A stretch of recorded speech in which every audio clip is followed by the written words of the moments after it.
ছেলেটাকে ব্ল্যাকমেল করলেন কেন? আপনাদের কাছে আসলে আর কোনো অপশনই থাকে না। আপনারা এইটাই করতে পারেন। একটা ছেলের ইমোশন, একটা ছেলের ডেডিকেশন, একটা ছেলের ট্যালেন্ট, এগুলো তো দেখার প্রয়োজন মনে করেন না। একটা ছেলেকে বাঁচিয়ে রেখেছেন, আপনার ছেলে ভাবছেন ভালো করে একটু খাবার দেবো তাহলেই ভালো থাকবে না। আমি ওকে বাঁচিয়ে রেখেছি আপনার স্বপ্ন পূরণ করার জন্য তো। হ্যাঁ, এক্স্যাক্টলি। আপনি একজন অপদার্থ, নিজের স্বপ্ন নিজে পূরণ করতে পারেননি। আমার ও তো আপনার সে তো তাহলে আপনিও তো স্বপ্ন পূরণ করতে দিচ্ছেন না। আপনার বাবার আপনার মধ্যে পার্থক্য কোথায়? আপনি জানেন আপনার ছেলে কত ভালো? একটা অভিযোগ করেনি আপনার বিরুদ্ধে আমাকে, এগুলো আমি অন্য জায়গা থেকে জেনেছি। আপনি অথচ ক্লেম করেন ভালোবাসেন।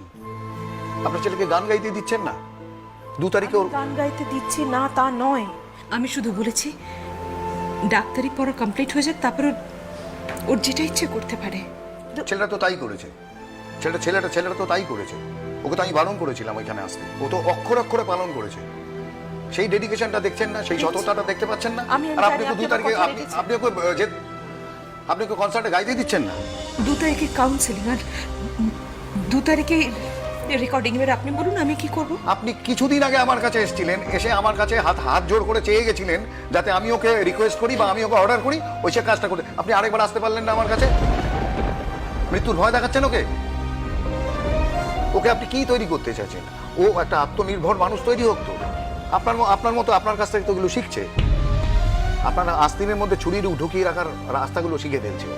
ও জেনে যাচ্ছে এইভাবে ইমোশনাল ব্ল্যাকমেল করা যায়।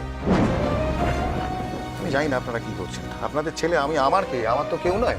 আমি ওর মধ্যে ট্যালেন্ট দেখতে পাই, যার মধ্যেই ট্যালেন্ট দেখতে পাই তাকেই মনে হয় সে আমারই ছেলে। আপনি তো নিজেই জানেন ভালো করে আপনাকে আপনার স্বপ্ন পূরণ করতে দেয়নি আপনার বাবা। আপনার কি সেই ক্ষোভ নেই? এই ক্ষোভ নিয়েও বেঁচে থাকবে সারাটা জীবন।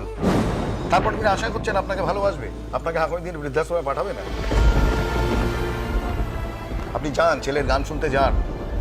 আপনি ভাবছেন শুধু ডাক্তার হলেই একটা লোক সফল হয়, ইঞ্জিনিয়ার হলেই একটা লোক সফল হয়।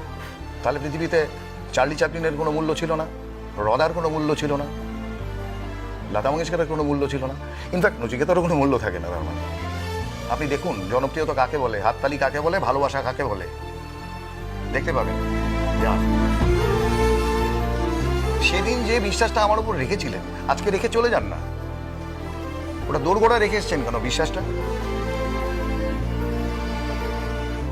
ভরসা রাখুন। আমার নাম নচিকেতা।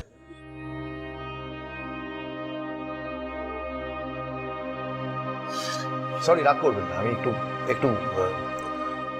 একটু উদ্ধতভাবে কথা বলে ফেললাম। আমি জানি আপনার সমস্যাটা আমি বুঝতে পারছি, কিন্তু আপনি ওর সমস্যাটাও বুঝুন। আপনারই তো ছেলে, আপনারই তো অংশ। বুঝুন, আপনি যান, আপনি দেখুন। আমি আপনাকে হলফ করে বলতে পারি আপনি গর্ববোধ করেন।